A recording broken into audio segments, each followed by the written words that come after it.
You're listening to 15 Minutes of Flame with Robert Phoenix.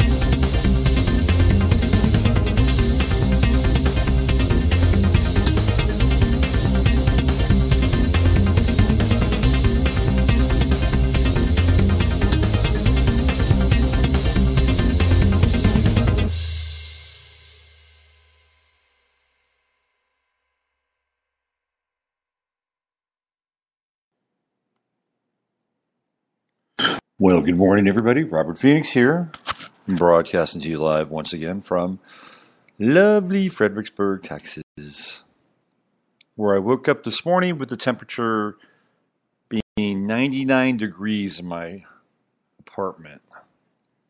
I'm like, how did this happen? How did I wake up in French Guiana? I don't know what's going on with my apartment. But if my cooling system or heating system is some kind of appendage of a smart appliance grid, you may want to check the global brain here.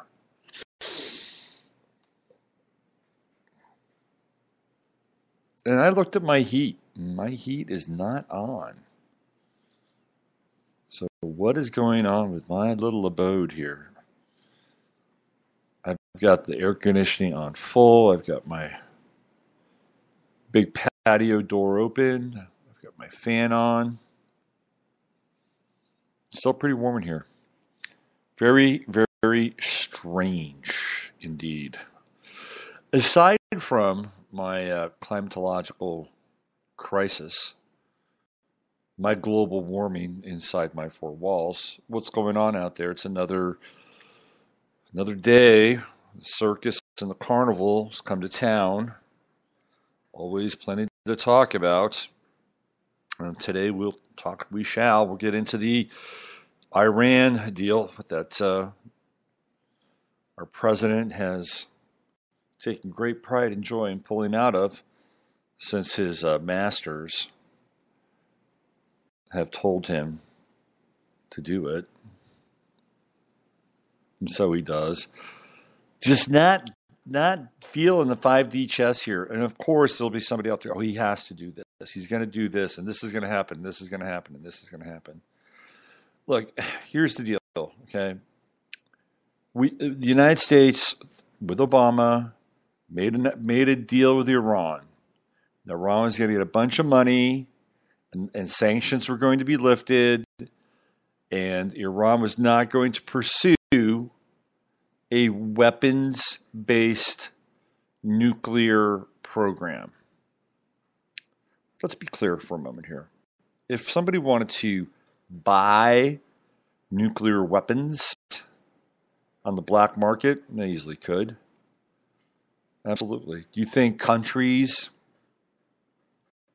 just make nuclear weapons on their own? I mean, there are very likely independent nuke manufacturers. If you buy the nuke thing anyway, there are people who think that the whole nuclear thing is a complete and utter lie.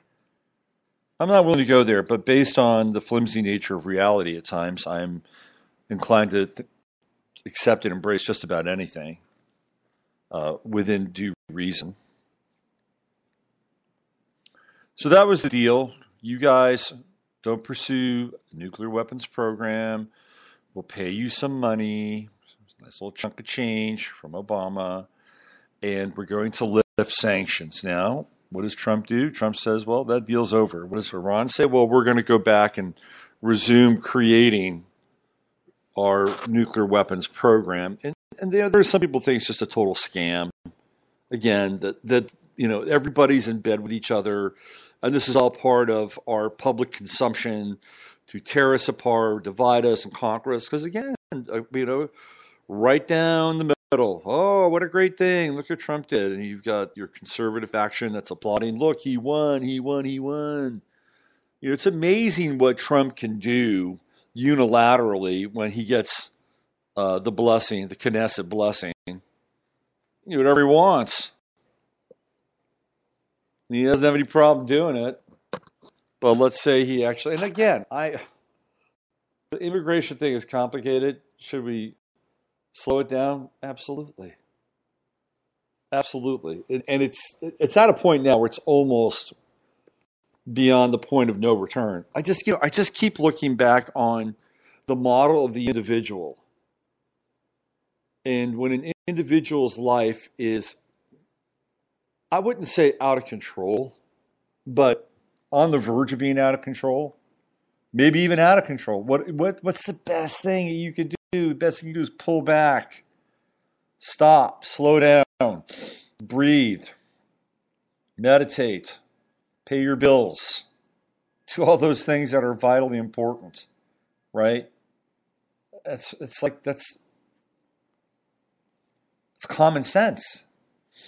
Once the individual has his or her feet back under them, excuse me,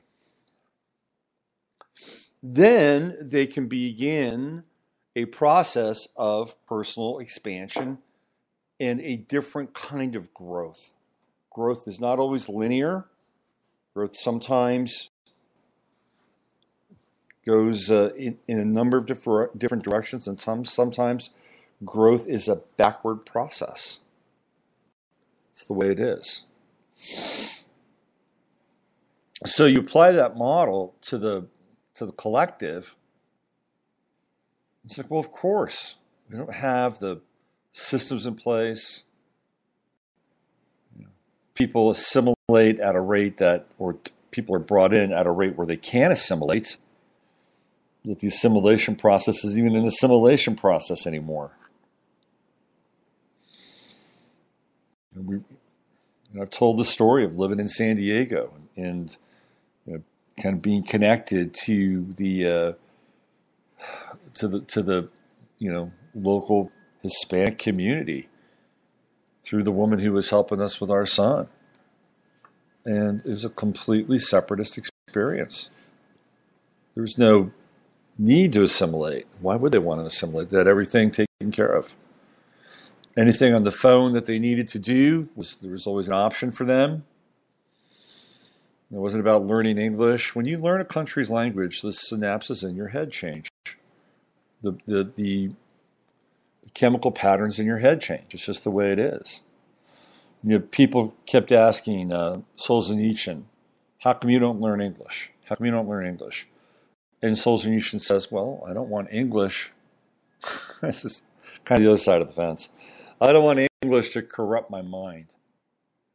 Meaning that he had such a beautiful relationship with his mother tongue that he was able to have certain ideas that could only be expressed through his mother tongue. But he knew that in some ways, language is a virus and changes who you are. But if you're living in a country, and I guess Solzhenitsyn got on just fine. Where did he live? He lived in Vermont or Maine, something that was as close as his mother Russia and as cold as it could get at times.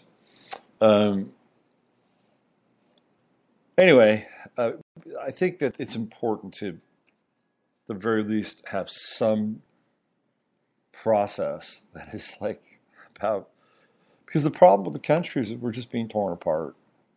It's a deliberate. It's a deliberate process. It's like,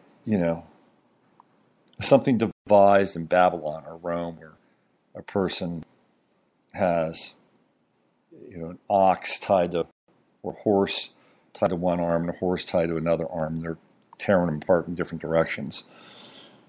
And that's kind of where we are. And the Iran latest chapter with the Iran fiasco it's no different. It's another divide and conquer piece. Well, if you're for it, Well, there's like a whole series of check marks that are part of the list of the four quotient. For all of you who are familiar with Jasper, he's just made his appearance, even though the camera's not on. What's going on, Jasper? How's life? It's warm in here, isn't it? So Jasper just jumped across the keyboard. So if you're on the pro side of this thing, you're loving it, right? Like, oh my God, this is the best deal ever. Look at this. We're winning. Yeah, we're winning. Just so much winning going on. Another win. Yeah. And again, I follow the likes of Posobiec and Cernovich. Cernovich does this thing on Twitter. He's very active on Twitter. He's very interactive. Like Posobiec is kind of a one-way. He's like a broadcast signal. But Cernovich is very interactive. And he does this thing. Go ahead, ask me anything. And people ask him questions and he answers them. Some of them are personal. Some of them are political. Every time he does it, I ask him, who did 9/11? I never get a answer back from Mike Cernovich. I'm not sure why. Maybe some of those other questions are just so much better than mine. So you've got the evangelical community. They're loving it. They're loving it. Oh yeah, we got out of the Iran deal. We got the temple. We got the capital moving to Jerusalem. And here comes the third temple, and prophecies on its way. Prophecies on its way. Prophecies here today. They're loving it. Good. Love our president. Then there's Paula White. She's the controversial pastor who has Donald Trump's ear and heart. Paula White is now playing the very same role that Billy Graham played for a number of presidents while he was alive. It was essentially America's pastor. What's interesting about Paula White is that, first of all, she's a Paula and not a Paul, which makes her a woman. And second of all, she's a woman. That's what makes her different from Billy Graham. And third of all, well, guess what? She's a woman. Yeah, Paula White is, she's there's this, the whole thing, Christianity is kind of fascinating to some degree because this is going to be going on for a very long time. It's not like there's anything new under the sun. Like if you go back to the times and the writings of Erasmus and Peter of Abelard and a lot of the scholars of the early Middle Ages, and they were essentially taking apart the Bible and using reason and logic in order to do it. And Peter of Abelard was classic at this. He was one of the great debaters. People loved to debate theology in the early Middle Ages. It was kind of like their version of drop the mic. So they would look at a certain passage or they'd look at a piece of text, and they would use reason and logic to go in and either defend it or look at it from another perspective or break it down and reconstruct it. But this is so reinterpreting the text has been going on for a very, very long time. And there's almost become it has become a ministry industry where these ministers are borderline self-help gurus. And I think we started to see a lot of that come of age with somebody like Norman Vincent Peale, who was one of Trump's mentors, according to Trump, in Norman Vincent Peale, The Power of Positive Thinking, if you're keeping score at home, the author of. And it started this wave of human potential meeting Christianity, and Paula White is certainly in that mix. Her ex-husband, Randy White, another guy who's in this kind of reinterpretation of Scripture and finding your promise and living a life worth living, a purpose-filled life. So this is kind of the new marketplace. And a lot of these people make a lot of money selling a lot of books because, to some extent, there's people need in breath of spirit or inspiration in their lives. I mean, you look at what happened during what was it called? The Second Great Awakening. I believe it's this. Okay, I don't want to get skewed. It's either the Second or the Third Great Awakening. My apologies. I will look it up.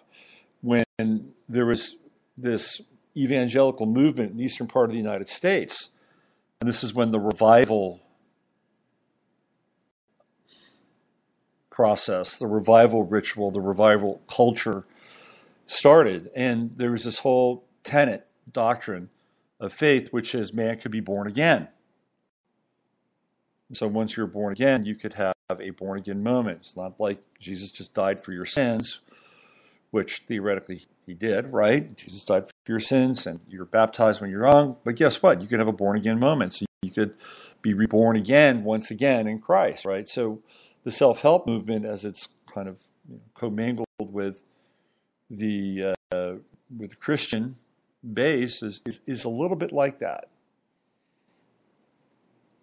It's kind of like a new version of the revival movement with a little sprinkling of self-help and positivity thrown in. Another guy, of course, is Joel Osteen, who's famous for this stuff. I remember living in the Bay Area, and there was this gal named Terry Cole Whitaker, who I actually really liked.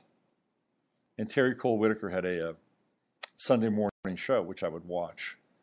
And she was a minister who kind of caught the New Age fever. And in fact, years later, I was going to a chiropractor in Berkeley who had been Terry Cole Whitaker's boyfriend during that phase. And he told me all about what happened. He told me he was like kind of responsible for her kind of going into that path. So this is, again, there's really a lot that's not new, but Paula White and the evangelicals are on the front lines of supporting this pulling out of the Iran deal. Paula White, born, by the way, on 4/20/1966. She's Paula White was born on Hitler's birthday. You can't make this stuff up. She's born on 4/20, year of the horse. You know what they did to horsewomen back in China? If fire horsewomen, not just any horse, she's a fire horse. If you were a family and you had a girl born unto you during the year of the fire horse, well, guess what? You'd go drown that little girl. I swear to God, that's what they did. So the evangelicals love this deal because it's right in the prophecy pocket. God help us. And I just have this vision of like Paula White running around the White House with Mike Pompeo and Mike Pence. And man, it's just got to be so surreal. If you know anything about Pompeo, he's right there with Mike Pence, another great end-timer. Yeah. Christian Zionism, gotta love it. Then on the other side, you have the socialist, Marxist, liberal media. It says, well, this is not a good thing, right? We're trying to create peace out there, whatever that means. George Soros brokered that first Iran deal. He was deeply involved in that first Iran deal. It was through one of his nonprofits where all that stuff got opened up, and the talk started to happen and money began to flow. So we have Soros on the one hand. Here, let me just reference that for you, just so you know what I'm talking about here. Just give you.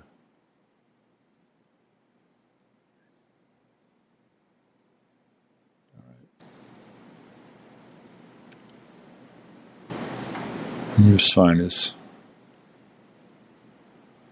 little bit here so I can read it to you.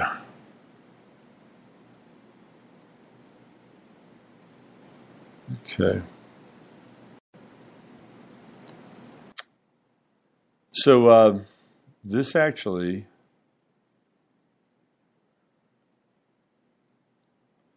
comes from Henry Macau. And this is what he says about Plowshares, which is the nonprofit or the fund that's financed by Soros's Open Society, a group that advocates a nuclear-free world and that was identified earlier this month by the White House as central in helping to market the Iran nuclear deal to the news media, has funded National Public Radio since 2005. Same group.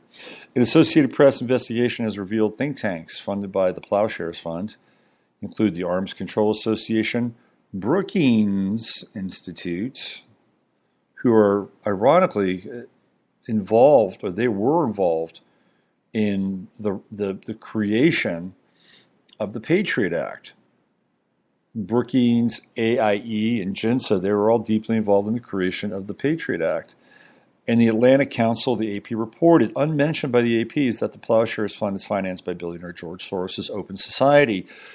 The involvement of Plowshares in selling the Iran agreement to the public was revealed in an extensive New York Times Magazine profile of Obama's Deputy National Secretary Advisor, Ben Rhodes, left titled The Aspiring Novelist Who Became Obama's Foreign Policy Guru. The article contains interviews with Rhodes and scores of top Obama administration officials.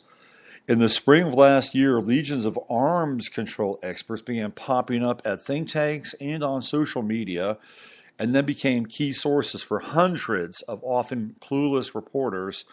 We created an echo chamber, he admitted, when I asked him to explain the onslaught of freshly minted experts cheerleading for the deal. They were saying things that validated what we had given them to say. Rhodes told Times reporter David Samuels that the marketing strategy took advantage of the absence of rational discourse and utilized outside groups, including Plowshares. When I suggested that all this dark metafictional play seemed a bit removed from the national debate over America's future role in the world, Rhodes nodded. In the absence of rational discourse, we were going to discourse the fuck out of this, he said. We had test drives to know who was going to be able to carry our message effectively and how to use outside groups like Plowshares, the Iran Project, and whomever else. So we knew the tactics that worked. He is proud of the way he sold the Iran deal. We drove them crazy, he said of the deal's opponents. Now the AP has revealed the extent of Plowshares' funding to NPR and to influential foreign policy U.S. think tanks. Besides $100,000 to NPR last year, the AP reports, Plowshares has funded NPR's coverage of national security since 2005. The radio network said Plowshares reports show at least $700,000 in funding over that time. All grant descriptions since 2010 specifically mention Iran. It's a valued partnership without any conditions from Plowshares on our specific reporting beyond the broad issues of national nuclear security, nuclear policy, and non-proliferation, NPR said in an emailed statement. As with all support received, we have a rigorous editorial firewall process in place to ensure our coverage is independent and not influenced by funders or special interests. Bullshit. Everything is influenced. Everything is influenced.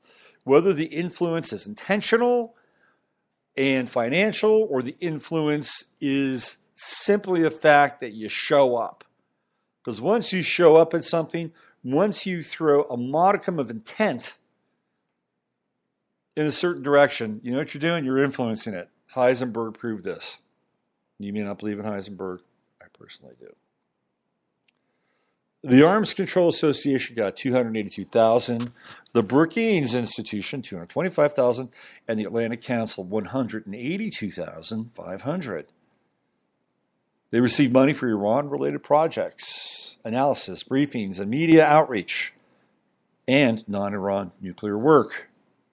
Other groups, less directly defined by their independent nuclear expertise, also secured grants. Okay, so what we have here is on one side a reality that's being crafted by the left and by the socialists, the social Marxists. And on the other hand, we have another reality that's being created by the right, who are virulent nationalists and neocons and Zionists. So we have the neocon Zionist right, we have the neoliberal socialist Marxist left. These are the social political realities that are swirling around and moving us around like little pieces on a chessboard. So what do people do? Well, I'm over here on this side because this side's more enlightened. It's more enlightened, of course. Well, maybe. But you're being played in a lot of ways. Now, how about this side over here? Oh, well, this side it's a great side. This is the side where we're winning. We know what's right. What's right is to cast out you spineless little worms so that the adults run things, right? I mean, look, there are parts of those things that are to some degree equally true. And I'm talking about parts. If I had to lean over on one side, it would probably be not the left, to be honest with you. Just to be honest, but I'm certainly not going to throw down and, raise the flag. All right, listen, I'm going to take a little bit of a break here. I'm going to see if I can find some music. Let me see what I can pull in. I'm going to do something here because I think I have some permission. I'm going to do this. So Megan Donovan is the gal who does the voiceover for my track. And she's part of the Off-Planet collective. I guess that's what it's kind of becoming in its own way. So what I want to do is I want to play a little Megan Donovan here. Let's see what we got. Let's throw this in here just for a minute. Bring this track over. See if I can find this. Oh, here's older tracks. Calling You Home, Didn't Mean to Die, Play, Wishing Well. Let's throw this in here. Calling You Home. And I'm going to take a little bit of a music break here, just at the bottom of the hour. Maybe something I'll start to do a bit more often. So here's Megan Donovan, and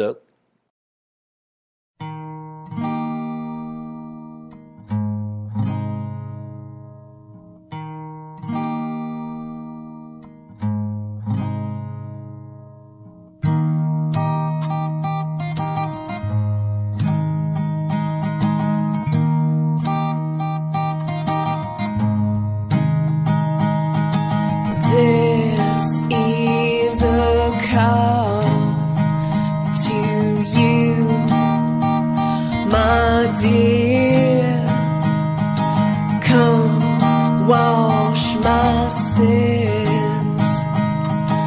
Come wash my sins away, away. I'm calling you home right now. Calling you home right now.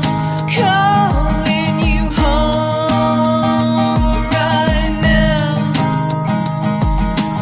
My life has taken me to places I didn't want to be, but be we must. So just wait it out with me. Oh, just wait it out.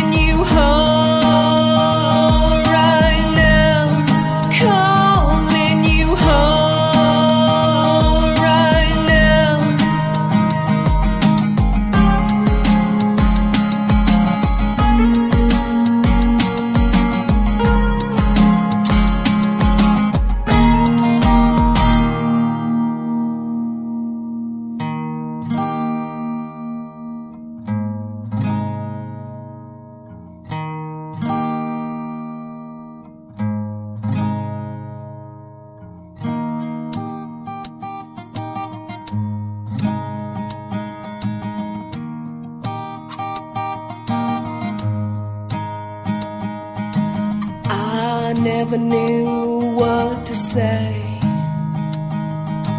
All your tears, they're gray. And have you ever been?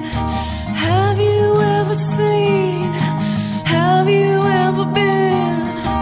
Have you ever seen fire? Fire.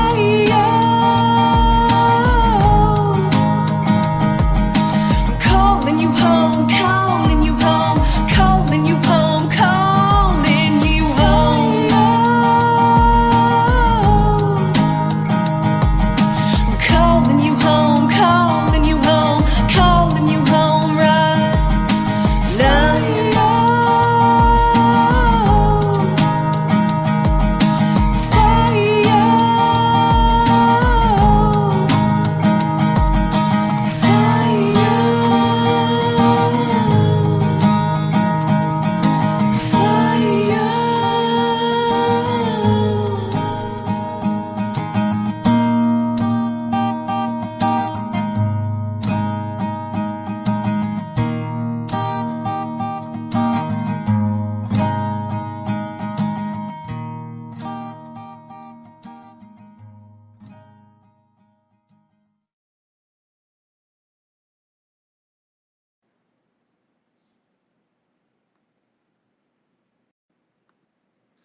Well, that was Megan Donovan, but I'm not sure it's the same Megan Donovan.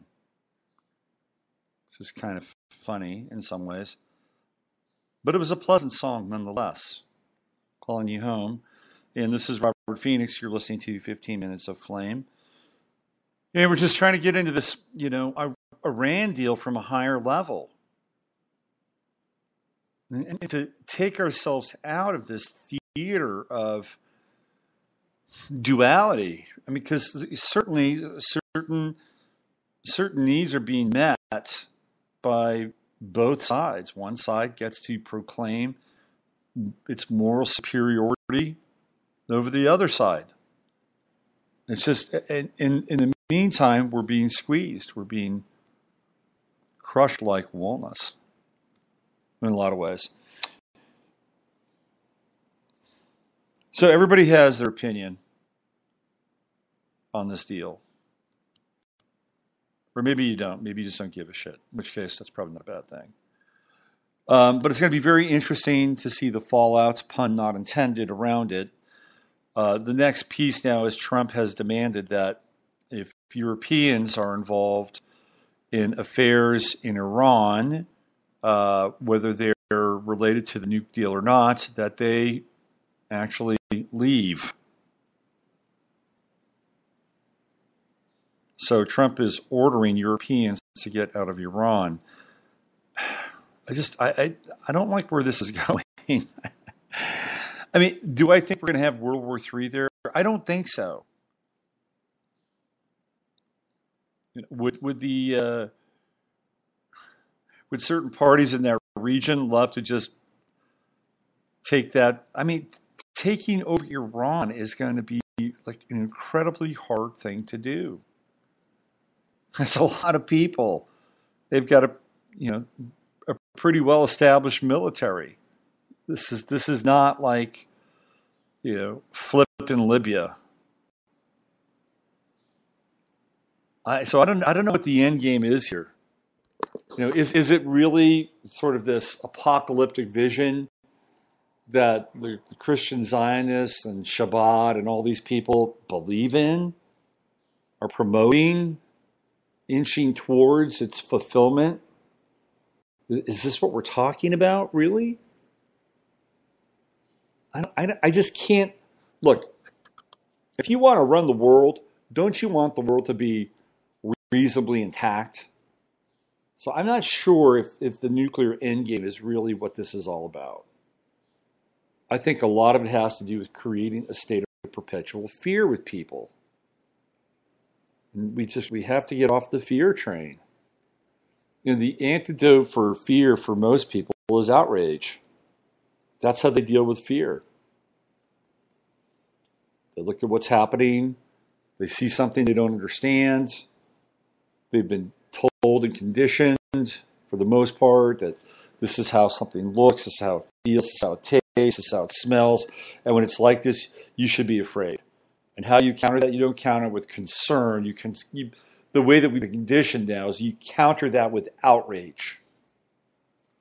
Because outrage seems to be the currency of our time when it comes to dealing with these sorts of really divisive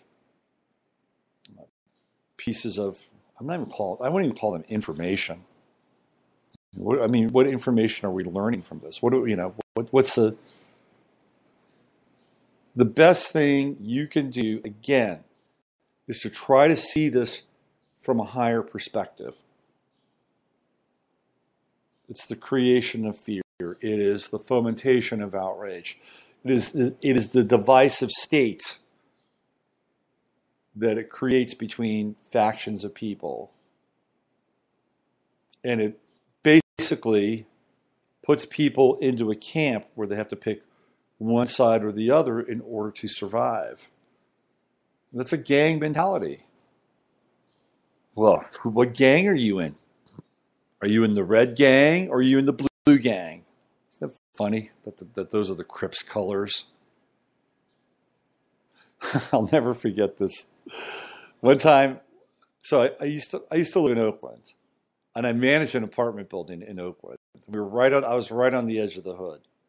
But if you wanted to get really good Mexican food, you had to go deeper into Oakland to get the really good Mexican food. And as a result, you would go through some sketchy neighborhoods. So I used to be friends with the guy who was he was a therapist. And he was about 5'5", and he was Jewish. So he's Gemini. He was funny. He was smart. Bit neurotic. But he was I thought, a pretty good therapist. We hung out a lot. At that time, he was married. And he and his wife and me and my girlfriend were hanging out one day. And his wife had she was wearing a red bandana on her head around the house that day, cleaning. Right? That was her thing. Like, didn't Blondie wear like a bandana or something when she cleaned? I don't know. Lucille Ball. Didn't they have like a bandana effect when they cleaned? Anyway, she's wearing this red bandana, and he said, and we were watching football, and we're going to go out for Mexican food, and he said, his wife was, I don't want to say her name. He said, "Hey, can you make a bandana for me?" So she gives him a blue bandana. So now they have a red bandana and a blue bandana. And we decided that we're going to go into deep Oakland to get Mexican food. And me and my girlfriend are in the back seat of her Honda. So she's driving. He's in the passenger seat. And you've got this little 5'5" Jewish therapist and his wife in the front seat of his Honda. And they're wearing Crips colors. Blood and Crips colors. In the hood. Okay? We pull up to a stoplight, and these brothers pull up next to us, and they're like throwing laser beams at. I mean, it was like a scene out of a Larry David episode. Okay, and I realized in that moment, it's like they started to get really freaked out, and. I mean, they were afraid because, I mean, look, these guys next to us, they were kind of serious. And I said, holy shit. I said, I didn't think about this. I said, you're wearing gang colors in East Oakland. I said, look, I think they'll probably realize that you two are just a couple of dumb shits, okay? Just keep driving and don't look at them. So as soon as the light turns, they take off. They're kind of like mirroring us for a while. Then they take off. And I said, you got to take this off. You have to take those red and blue bandanas off. Oh, I mean, I just wish I could have been in that car with those dudes for a moment. Just to see it from their perspective. Oh, it's hilarious. I was so glad I was in the back seat and not wearing a bandana at the time. Anyway, this is what happens. We're being forced into these gangs. It's what it is. What gang are you? And I'm going to be on this side because we're winning. We win. I'm going to be on this side because, well, we're going to take the moral high ground and we're going to throw a monkey wrench in your winning cycle here because you're contemptible and you're corrupt and venal and you stand for all things base, non-intellectual. You're divisive, you're racist, you're fascist, you're homophobic. And we're going to embrace these causes as our own. We shall lift them up in the spirit of the secular Christ, which is no Christ at all, but the most exalted realms of secular humanism. Which side are you on? You know, really, I like to quote movies. Great documentary about Joe Strummer, The Future is Unwritten, and Strummer talks about when he was going to what we call public school, which is our version of private school. They flipped it around. So he's at a public school, which is that time is all boys academy, military, and Strummer realized that there were two classes of people in that school. There were the people that basically beat up on people, but then there were the people who got beaten up on. So Strummer said, "Well, you got to pick a side here. So I'm gonna be one of the bullies because they dish out this shit. They don't take the shit." That's a theme, by the way, in Cloud Atlas, which is a deeply flawed movie, but interesting nonetheless. There are a lot of like fascinating themes in Cloud Atlas. But one of the themes that runs through it is you're either meat, or you're the person that's eating the meat, essentially. This is what's happening to us in our time. You're either on this side or you're on this side. And if you're on this side, this is what the world looks like. If you're on this side, this is what the world looks like. And then there's a group of us that are in the middle, or I'm not even sure if we're in the middle. Maybe we're kind of outside of this. And again, there are certain things that I can look at the right and say, yeah, I totally get the unpolitical, the politically incorrect stance. I totally get it. Freedom of speech, freedom to assemble. I'm all for it. I'm down with it. There's some pieces that are you can take from that. Okay, I'll bring some of that into my life. There's some pieces on the left side that are actually, pretty valuable. Like it used to be that the left was care for the common man, care for the working man, the little guy, and that all went away. Those things are actually pretty important. And Trump really capitalized on that and spoke to the people because he has the astrological software in order to make that happen. How's that going? We've spent so much time kind of in this quagmire with North Korea and Iran and Syria. What's happening domestically? Things got shot out of the can real quick, and it's like, well, look at Train is coming back to Indiana, and Ford is doing this, and Apple's doing this, and SoftBank is doing this, and where is all that now? Where is all that forward movement? Oh, I forgot, it's gone. It's gone because Mike Pompeo has been elevated. It's gone because John Bolton is now the Secretary of State or I don't even know what Bolton's title is. I apologize. All I know is he's a heavy influencer and a dyed-in-the-wool neocon. And And now you have Gina Haspel, who may not become the head of the CIA. That's going to be an interesting watch to see what happens there. But all that activity that was being generated during the first few months of the Trump presidency, they've just gone away from it.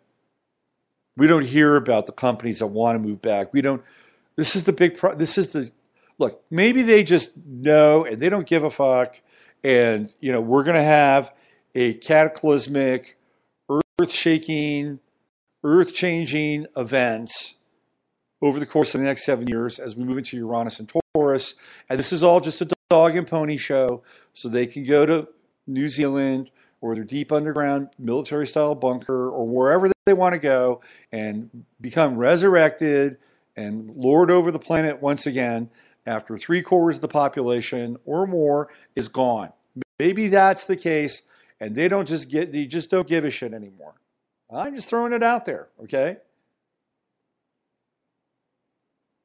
Or maybe they're creating kind of this new false reality that people are being herded into, which may or may not have anything to do with the scenario that I just put together.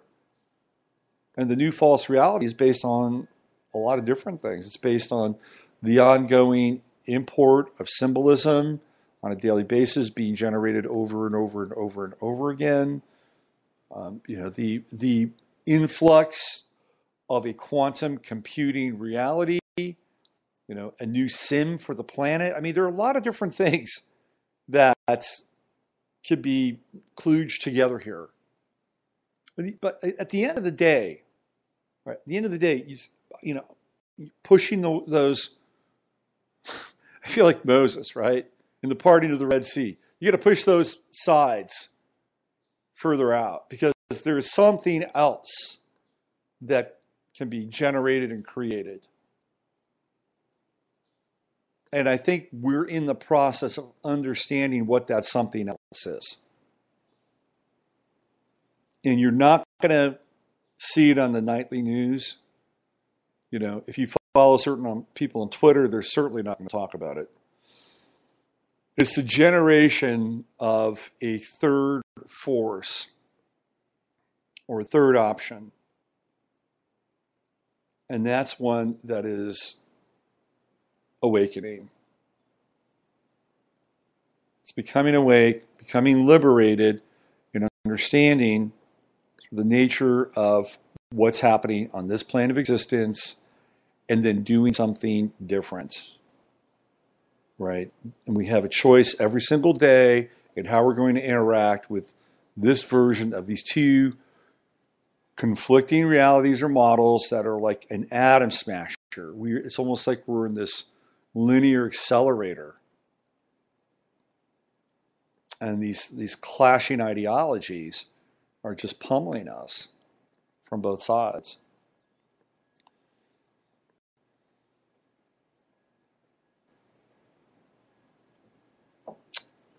It's going to be interesting to see how this all unfolds. And of course, we'll have the talking heads, and this will be bad, and this will be good, and this will be bad, and this will be good, and this will be bad. And next thing you know, your head is freaking spinning. And that's all part of the deal. It's all part of the program.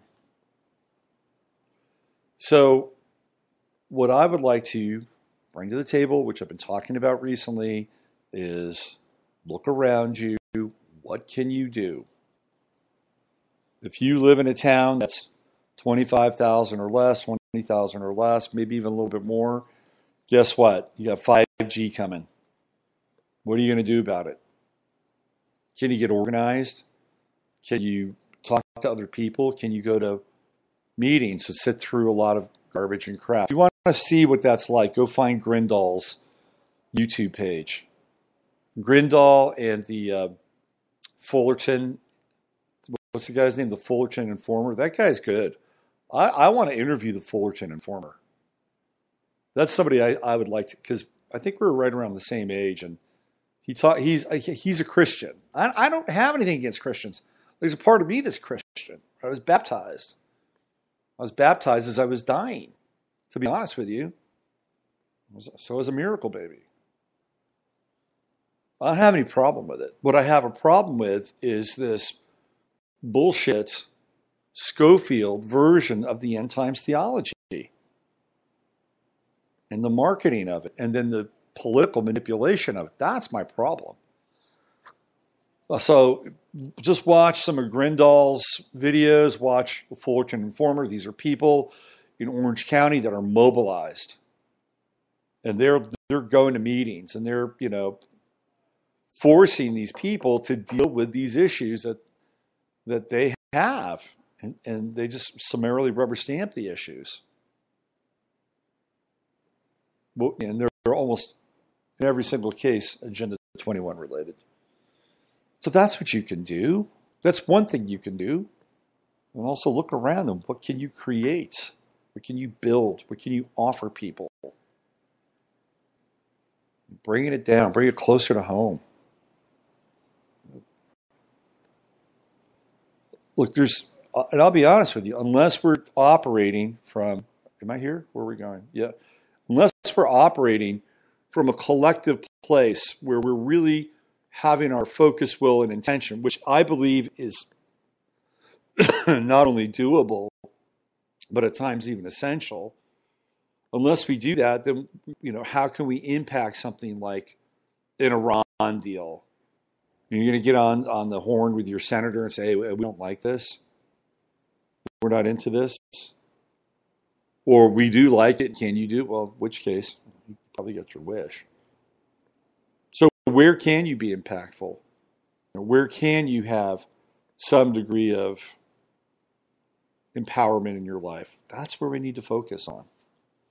Just bring it on home. Calling you home. That was the track I played today. Speaking of calling you home, I'm going to get into a few other things here. Thanks for listening to my little ranty pontification. Been following this story about the Nazi grandma. This is the state of the world that we're living in. To some extent, right? The world, like not your world, not like the infinite universe that lives inside of you. No, that's a very different world.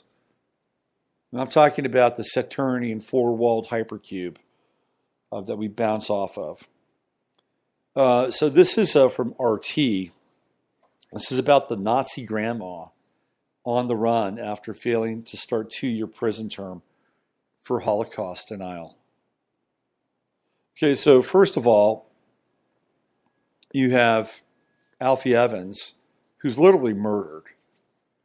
It almost feels like that, child sacrifice, in the days of Molech, right? That's what it almost feels like. So we have it on the youth side. It's the rape and the desecration of innocence. And now we have it on the endgame side, or the elderly side. I'm going to read this story to you. An arrest warrant for an 89-year-old woman who failed to show up to begin her 2-year prison sentence for inciting the German people to Holocaust denial was issued by German authorities on Monday. Dubbed the Nazi grandma by German media, prolific Holocaust denier Ursula Haverbeck was sentenced to 2 years behind bars in August 2017 after losing her appeal to reverse a 10-month sentence she received earlier that year. She was initially charged with sedition and incitement after publishing several articles denying the Holocaust in a right-wing newspaper, Stimme des Reichs, or Voices of the Reich. Haverbeck was supposed to start her prison sentence on Wednesday in the town of Bielefeld. Local media reported that Haverbeck's home in central Germany appeared to be empty, with uncollected mail piling up at the front door. Haverbeck has been prosecuted numerous times for her unorthodox beliefs, including that notorious concentration camp Auschwitz was a labor camp and had no gas chambers. Despite being previously convicted of violating Germany's strict laws against Holocaust denial, the octogenarian has yet to serve that time in prison. Her late husband, Werner Georg Haverbeck, was an active member of the Nazi Party, and the couple founded a right-wing education center called Collegium Humanum. The center was banned in 2008. During the trial of former SS Sergeant Oscar Groening, who was convicted in 2015 of being an accessory to the murder of 300,000 Jews at Auschwitz, Haverbeck described the Holocaust as the biggest and most sustainable lie in history. The statement later landed her in court. The International Auschwitz Committee said on Sunday that hopes Haverbeck will soon be apprehended and sent to prison. One can only hope that the judiciary and police are urgently looking at her, or for her, said Christoph Hübner, the executive vice president of the International Auschwitz Committee, as cited by DW. No comments at the end of this piece. So we have an 89-year-old grandma on the run in Germany.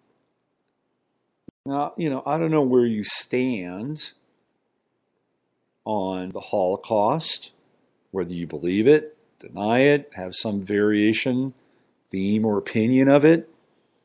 Bottom line is that she is openly questioning what happened. Okay? I openly question 9/11. Does that make me a 9/11 denier? Now, did she,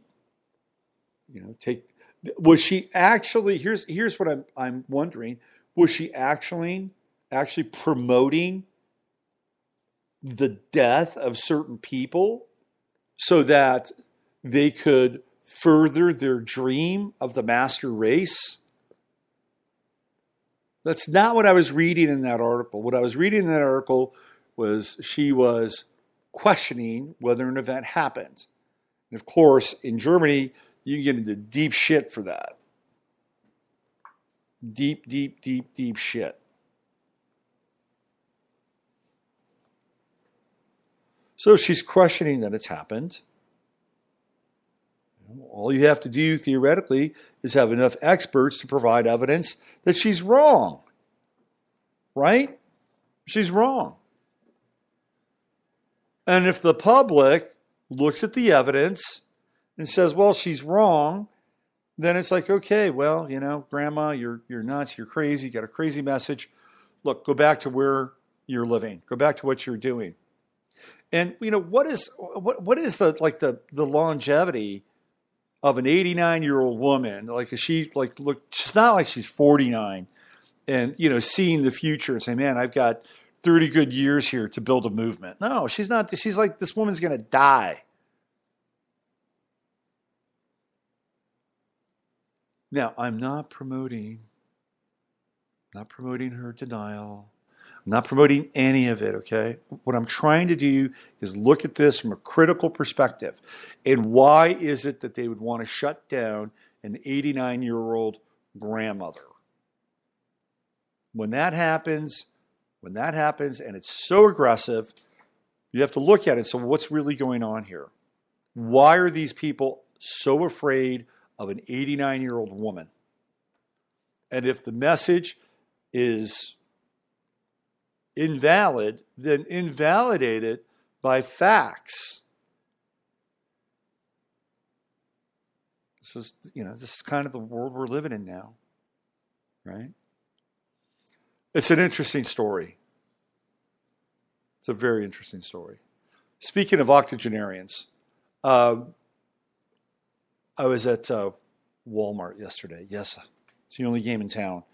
And I went there to buy something like really, really, really simple. I think I went there to buy glue or something. It's like so total. Oh, hangers. I bought hangers. And there was this, elderly woman working at the register at Walmart. She's probably, a little bit younger than our gal over in Germany. What's her name? Ursula Haverbeck. So she's at the checkout counter and she's bringing me up. And I said, can I ask you a personal question? Because I'm thinking, is she here because she needs to work here or because she likes working here? So I asked her this question. I said, can I ask you a personal question? So yeah, I said, is this a job you have to work or do you show up because you want to be here? She said, oh, no. I only work here 4 hours a day and I love it. I love it. You know, it gets me out of my house. I get to meet really nice people like you, and it gives me a little extra spending money. And I thought to myself, you know, this is really interesting. Like, here's a woman who pretty much would be more or less of a shut-in if she didn't have this funky little 4-hour-a-day Walmart job where she stands on her feet for 4 hours a day and rings people up. And it gave her a sense of purpose, a sense of connection. And I'm not judging it, right? I'm not judging it. You know, would there be other opportunities that would be better, that wouldn't be, you know, sponsored by Walmart? My answer is, I don't know. But for that woman, that job provided her with something. And so we like to, and again, I'm not here to like throw down with Walmart and say Walmart's great. That's not what this is about. I'm not like elevating Walmart as this wonderful social service, but it does provide this woman with an opportunity to get out of her house and work for a few hours a day and talk to people. You know, life is complicated. You know, we like to just decry something like Walmart. And trust me, I think having smaller businesses that don't get Walmart's tax breaks are really important for life in general. But in the case of this woman, it's like, wow, it's given her a sense of purpose, a sense of being, and a sense of community, even though the community was me for about 3 minutes of her time. And she liked it. Life is funny that way. You know, we may at times look at certain institutions.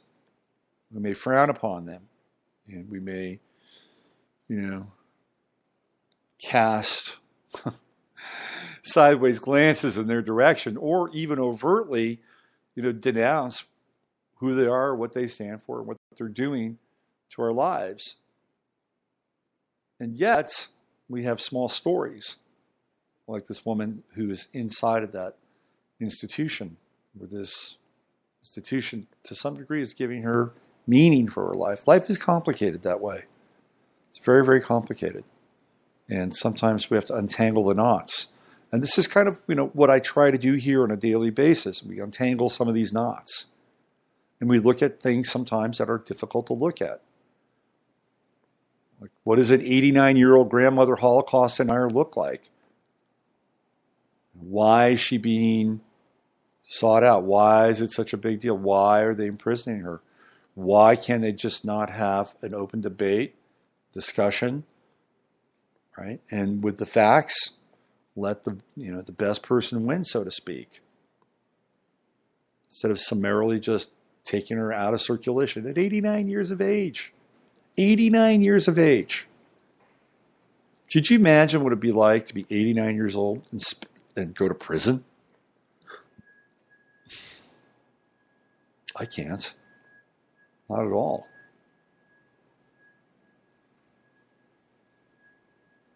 Anyway, I'm not.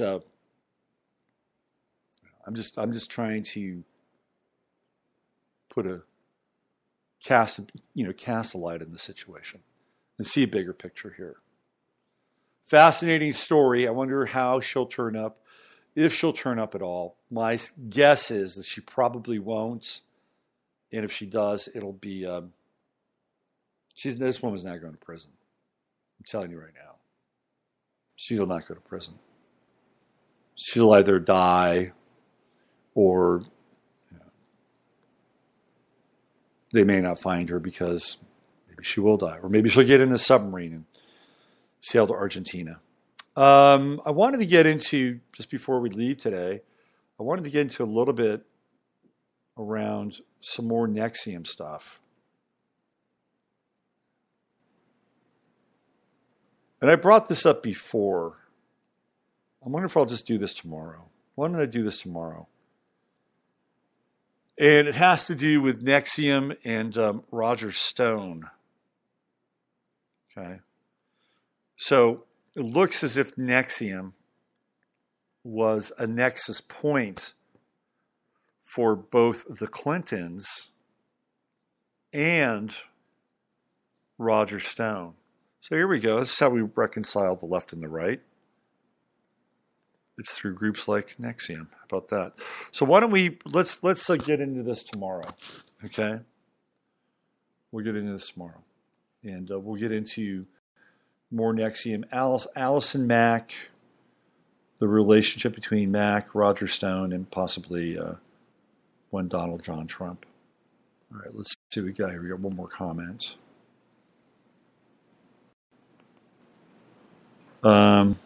Let's see. And we're too busy with Stormy Daniels and Schneiderman. It's just like the 89-year-old are such an example of what's wrong. I agree. We should be protesting the treatment of the 89-year-old woman. You know, why can't, I mean, at the very least, they could denounce her as being crazy, a nut job, you know, nobody listens to you, you know, go crawl back into your, you know, your little hovel or wherever it is you came from, right? No, they're going to make it an example of her. I agree with you. We are too busy with Stormy Daniels and Schneiderman. Schneiderman, I mean, that guy, exit stage left. I was thinking about Schneiderman. I was like, well, where do all these guys go? Like, where did Matt Lauer go? Where did Charlie Rose go? Where did Kevin Spacey go? Where did Louis C.K. go? And now you can add Schneiderman to that list, and there's a lot more. There's a lot more people. Where did they go? Well, I think that maybe they're like living in the same hotel together.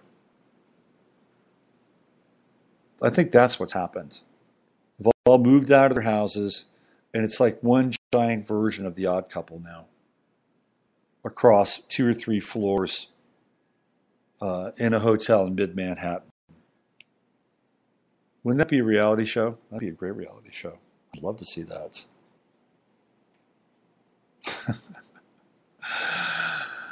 I was on Twitter last night, and Jason La Canfora, who's a sports writer, football writer, he's so political. He's so lefty.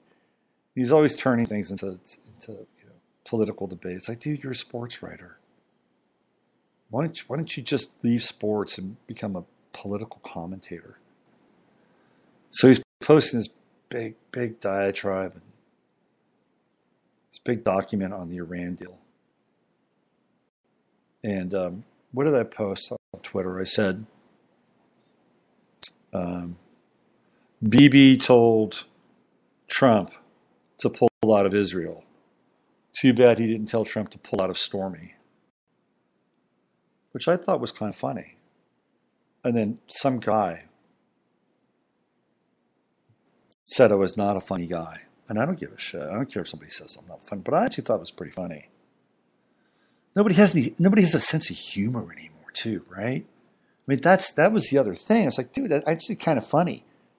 No, you're so serious. We're so serious. Lighten up.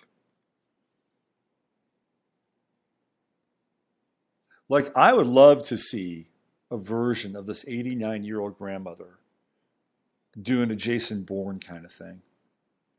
Wouldn't that be cool? Wouldn't that be funny?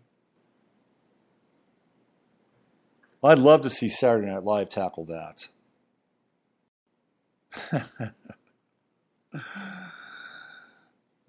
Anyway. All right, let me get on out of here. Thanks for stopping by again today, as always. And I'll be back 24 hours from today. You can find me over at robertphoenix.com. Find me on Facebook, Twitter, Robert Phoenix Dude Max.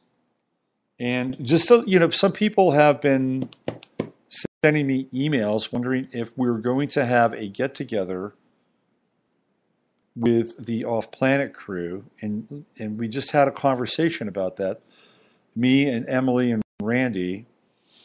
And we're looking like hope I get me too, Judy.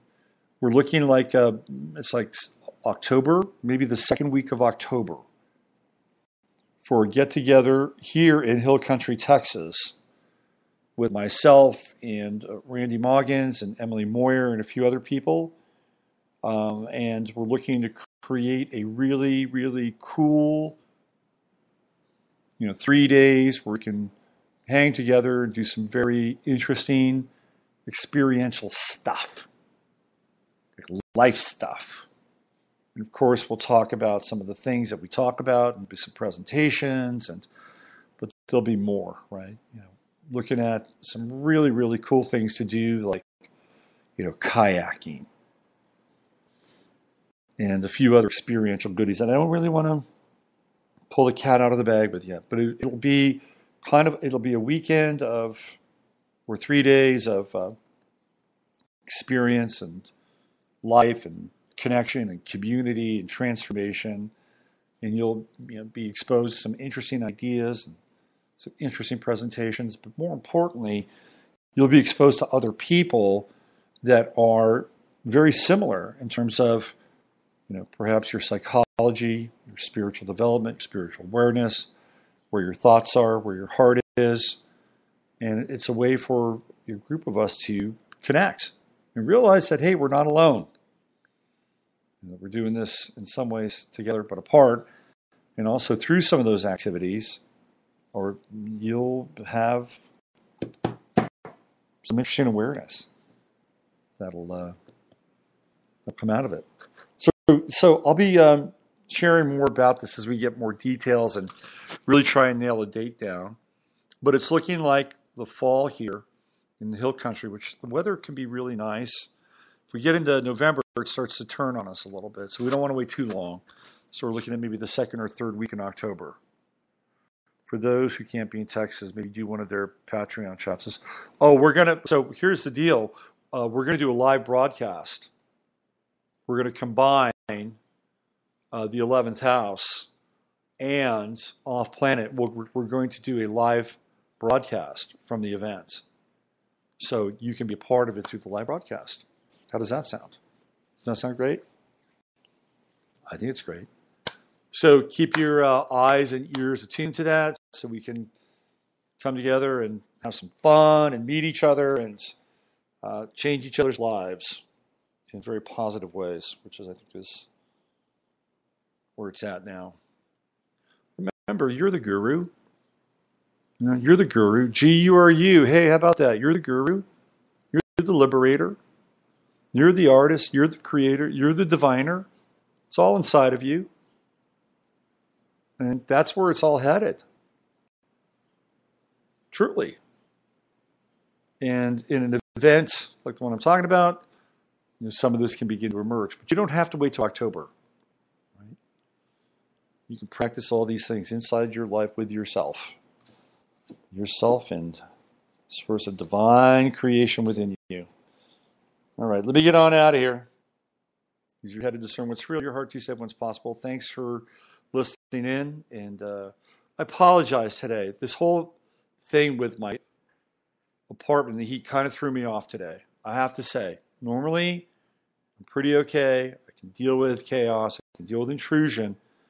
But waking up 100 degrees in my apartment, I don't know how that happened. Because the heat wasn't on. Very strange stuff. All right, we'll see you tomorrow. Have a wonderful day and count down to May 15th with the new moon Uranus conjunction. It's going to be fun. It's going to be a party.